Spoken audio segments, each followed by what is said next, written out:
I am Arunachala. Geologists say I am many million years old as the earth. There are others who think I am as old as the universe, as old as time and space. Some of them have come in search of me over the centuries. This is the story of one such person, a 16-year-old boy, when he came here. Who am I? He realized I was he, and he was me.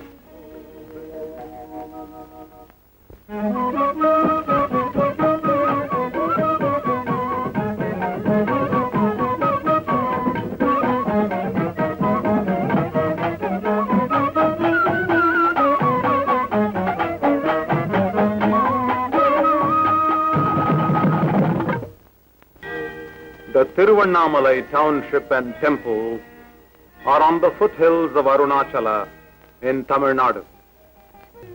On the first day of September in the year of Christ 1896, a 16-year-old boy arrived here.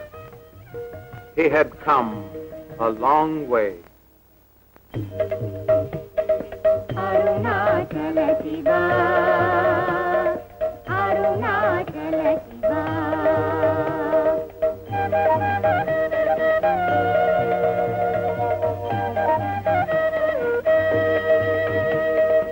Arunachala Shiva, Arunachala Shiva.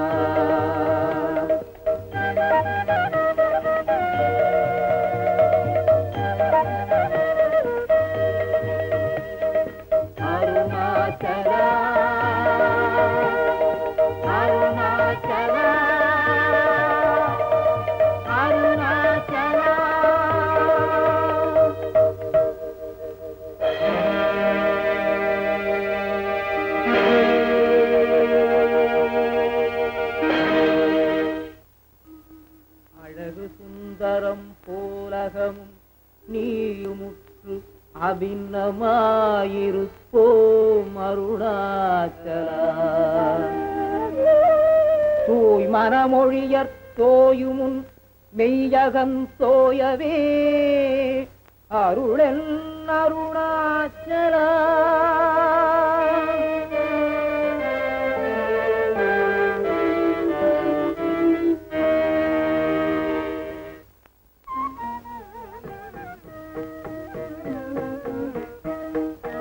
Sitting in meditation in the temple mandap, before long, he found it was not all that peaceful around here.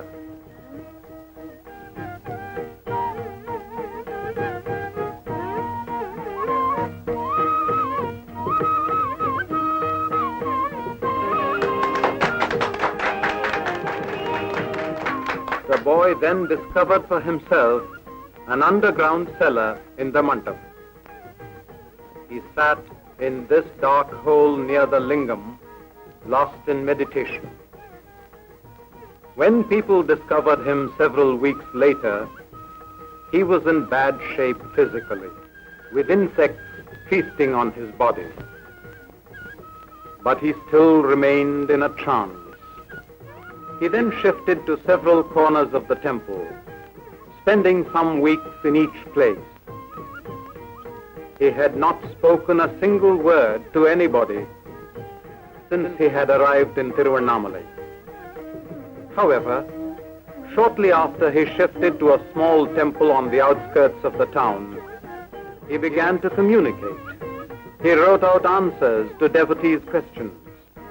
It was during these sessions that the boy's earthly identity was revealed. Venkataraman of Tiruchuri village near Madurai. His uncle found his whereabouts and attempted his best to call him back. The reply was implied in the boy's silence. Even as Ardra Darshan was being celebrated in the Shiva temple at Tiruchuri village on 30th December 1879, Venkataraman was born in this modest house.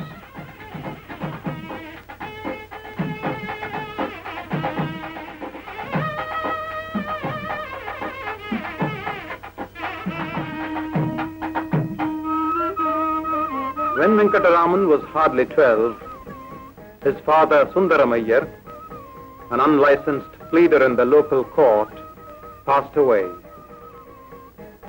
With his elder brother, Venkataraman shifted to Madurai, to his uncle's house.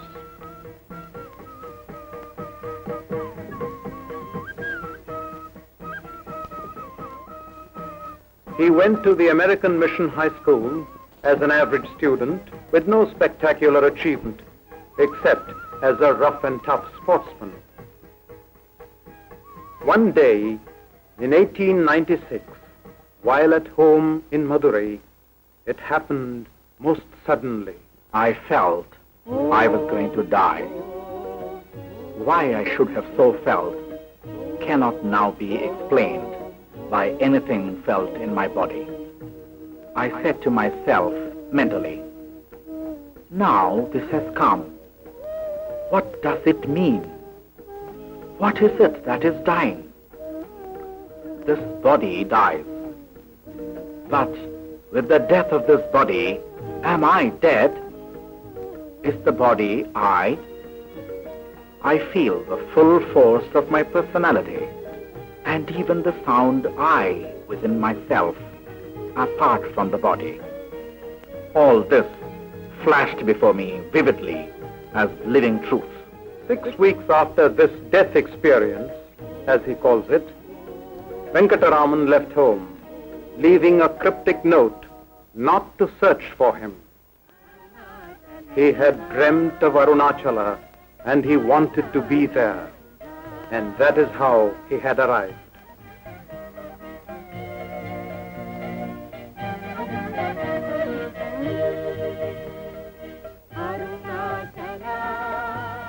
Soon after the uncle left Tiruvannamalai, the young sage moved his residence to another small temple on a hillock.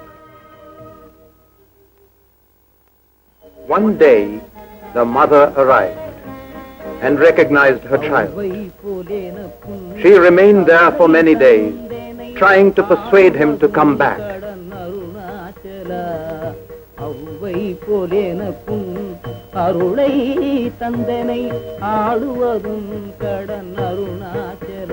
But she had to go back alone.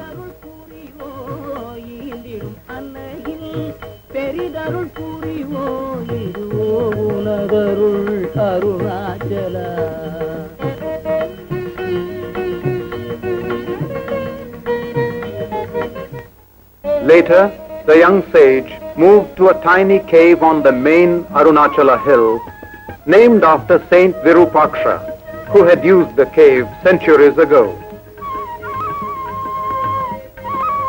This cave became his residence for several years. His extreme austerity began to attract a considerable following. He knew the hills intimately and spent time in different caves and other parts of the hill.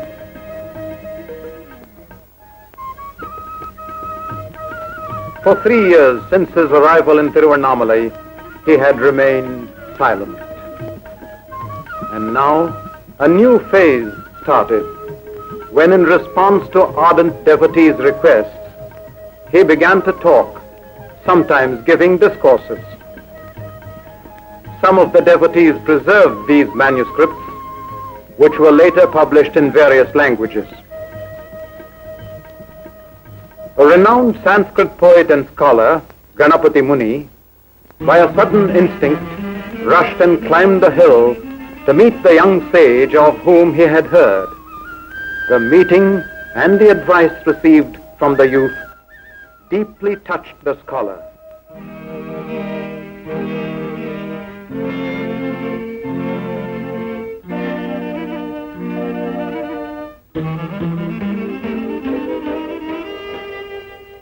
It was Ganapati Muni who declared that henceforth the young sage would be known as Bhagavan Sri Ramana Maharshi.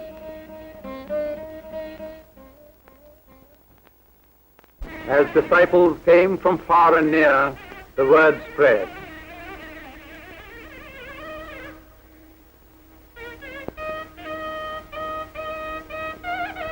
The Maharshi's extraordinary intellectual and spiritual accomplishments were revealed to the world through books in many languages.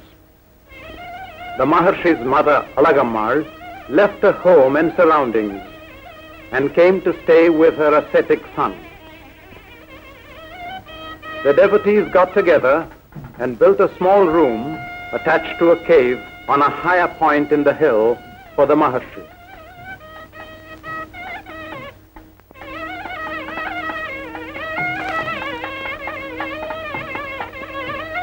From 1916, for about 7 years, Skandashramam became the Maharshi's abode.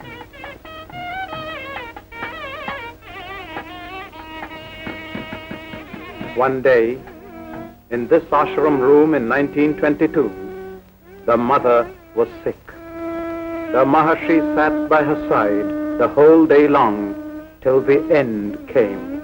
A disciple remarked, "She has passed away." The Maharshi corrected, "No, she has been absorbed." A modest thatched roof samadhi was built for the mother on the foot of the hill, which later developed as a temple and as the nucleus of the Ramanashramam.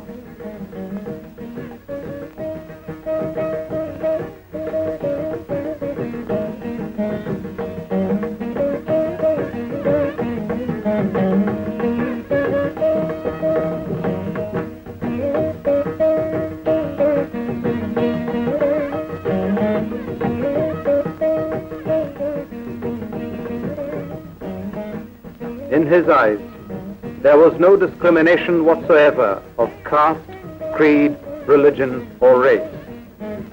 He was accessible to anyone who came to him.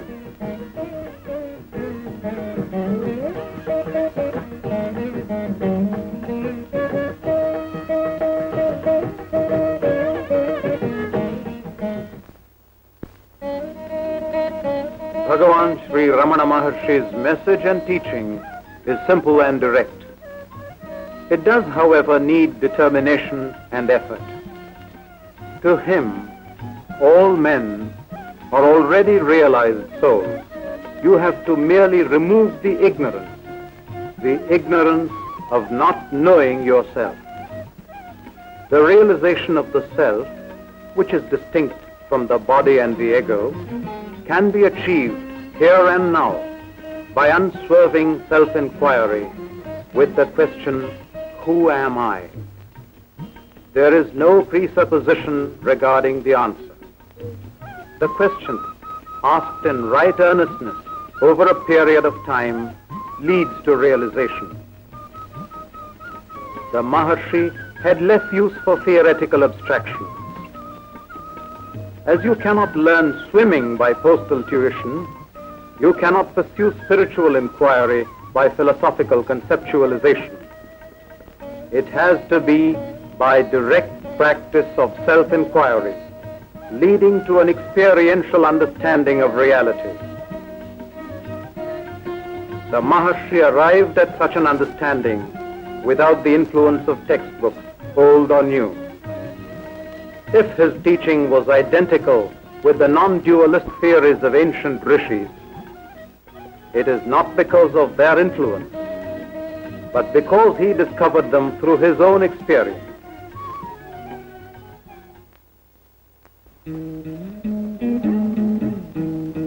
Indeed, Bhagavan's grace extended beyond the human family. His identification and rapport was with all living things. Peacocks, cows, monkeys, dogs, and even snakes on the hillock treated him as a natural master, coming to him to play and receive eatables from him.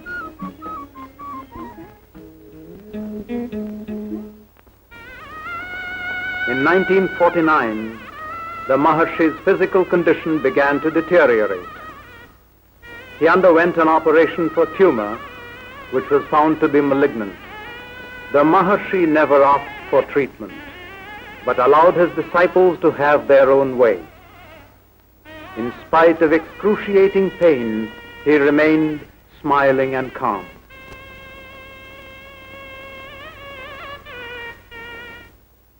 On 14th April 1950, he attained Mahasamadhi. Ramanam bhajegam, Ramanam bhajegam. Exactly at the time of his Mahasamadhi, the observatory reported an unidentified meteor. The sparkling, radiant meteor flying across the sky was noticed and reported by several thousand people all over South India.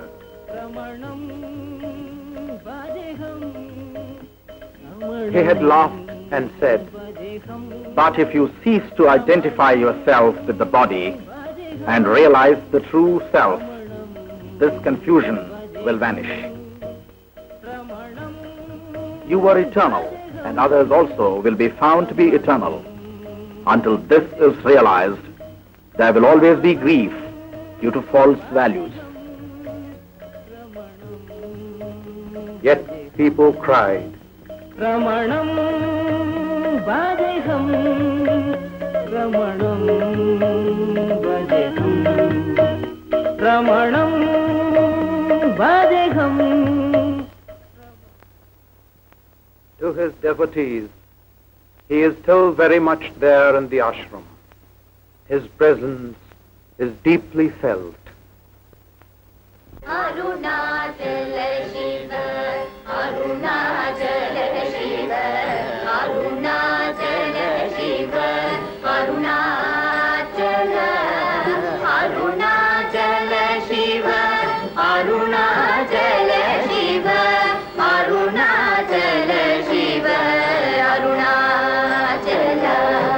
கண்ணுக்கு கண்ணாய் கண்ணின்றி காணோனே காணுவதேவர் பார் அருணாச்சல காந்தமிரும்பு போல் கவர்ந்தேனை விடாமல் கலந்தே நொடிருப்பாய் அருணாச்சல